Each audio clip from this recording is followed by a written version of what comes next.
na karibu kwenye Mzito Media. Hizi ni habari kuu za leo. Jana nilieleza hapa kwamba uamuzi wa Mahakama Kuu ulimpa Rigathi Gachagua na timu yake ya wanasheria msingi imara wa kisheria wa kuendelea na rufaa, na inaonekana kwamba aliyekuwa jaji mkuu wa zamani David Maraga ana mtazamo unaofanana.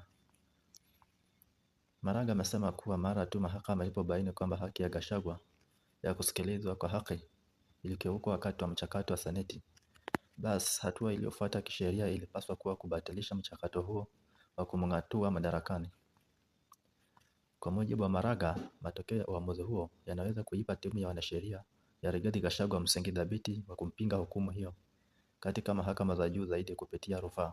Hebu tazameni kile David Maraga amesema kuhusu swala hili. And he has been impeached.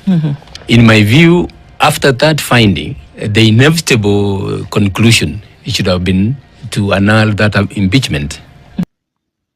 Lakini hofu yangu hapa ni kwamba jambo hili linaweza kuishia kama ilivyokuwa kwa Mike Sonko. Mike Sonko aling'atuliwa madarakani akiwa gavana wa Nairobi. Baadaye akaenda kuwania ugavana Mombasa. Na akiwa huko, Mahakama Kuu ilitoa uamuzi uliompa afueni. Hata hivyo, Mahakama ya Rufaa ilibatilisha uamuzi huo na kumpa nafasi ya kuendelea na azma yake ya kisiasa. Lakini kilichotokea baadaye ni kwamba dakika za mwisho, Jaji Mkuu Martha Koome pamoja na jopo la majaji walitoa uamuzi uliorejesha tena kung'atuliwa kwa Sonko, jambo ambalo lilimzuia kuendelea na kugombea. Kwa hiyo, kwa mtazamo wangu, Martha Koome anaweza kuwa kikwazo hata kama Gachagua atashinda katika mahakama ya rufaa. Ikiwa kesi hiyo itafika katika mahakama juu zaidi, mambo yanaweza kubadilika tena.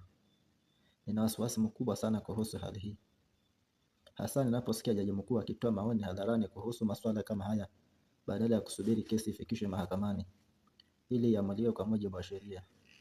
Hebu tusikize kwa makini maoni haya na tuone yana maana gani katika muktadha wa kesi ya Gachagua. It's exactly what it is. If you are impeached, you are impeached until that impeachment is lifted. And if you take the matter to court, if you're still impeached? Of course, until the court lifts the impeachment. Yeah, so now. And so is the sentence. If you have been sentenced, you are actually sentenced until the sentence is set aside. So if you appeal, you're still sentenced? You're still sentenced. The appeal does not take away the sentence. I think we interpret the law the way we like to, yes, for our benefit. Of course, if I want to benefit, I will interpret it the way I want. Therefore, but the law remains the law. Yes. Nini jaji mkuu anajadili masuala ambayo bado hayajafikishwa mbele yake mahakamani? Sasa baadhi ya watu wanaweza kuanza kusema kwamba jaji mkuu Martha Koome anapaswa kujiondoa katika kesi hii kwa sababu tayari ameonekana kutoa msimamo wake kupitia mahojiano ya redioni. Je, unaona kwa nini jambo ambalo wengi wanaweza kuliona kuwa si sahihi kwa jaji mkuu kuzungumzia kwa kina masuala ambayo yanaweza kuja mbele yake baadaye? Majaji wanapaswa kuzungumzia kupitia maamuzi yao ya mahakama na kutoa maoni wanapokuwa wanashughulikia kesi zilizo mbele yao. Tatizo la kwenda kwenye kituo cha redio ni kwamba unaweza kuuliza swali lolote, hata kuhusu jambo ambalo miaka 3 au 4 baadaye linaweza kufikishwa mahakamani kwako. Ikitokea hivyo, utawezaje kubadilisha au kufafanua msimamo wako bila watu kufikiria kwamba una upendeleo, hata kama ukweli ni kwamba huna upendeleo wowote? Kwa hiyo, ni muhimu sana kuwa uangalifu katika swala hili. Wapo wanaohofia kwamba Martha Koome anaweza kuingia katika historia kama mmoja wa majaji wakuu waliokosolewa zaidi.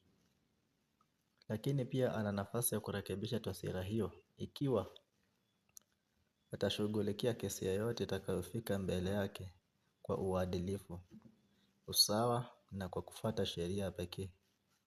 Hebu tusikilize maoni haya na tujadili ikiwa viongozi wa mahakama wanapaswa kutoa maoni hadharani kuhusu masuala yanayoweza kuishia mahakamani siku zijazo.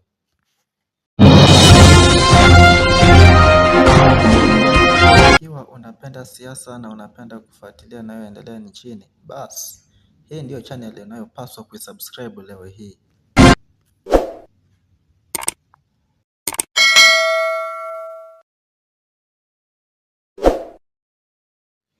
Kwaheri na Mungu awabariki.